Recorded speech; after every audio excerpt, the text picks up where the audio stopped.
Okay, your bike sits a long time, you turn the gas on, and you got drip coming out. We got this going on with this bike. It's been sitting a bunch.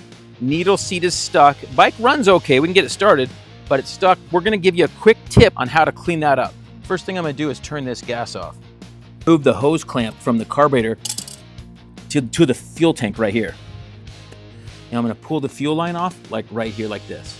And I got my fuel line right here. I'm gonna put air in here like this and blow it out. Now it does make a big mess. It shoots gas all over, so I got some rags down here to catch it all. Get some little quick flips.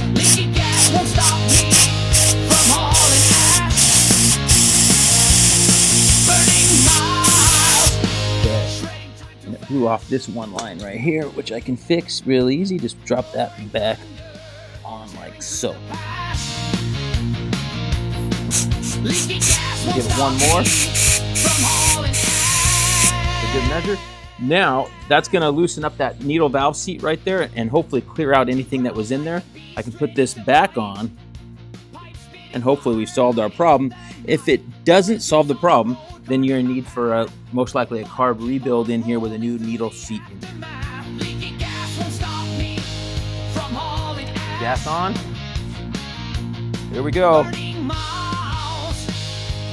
I think we're good. Let's go start it up and ride it.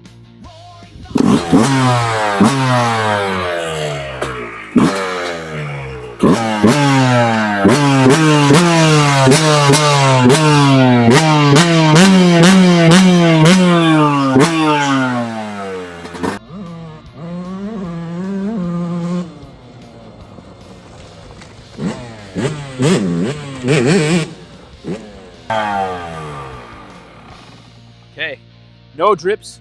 We even did a few rips up the street. No drips here. We still have our drip here from before. So cool, we found a quick little fix for it.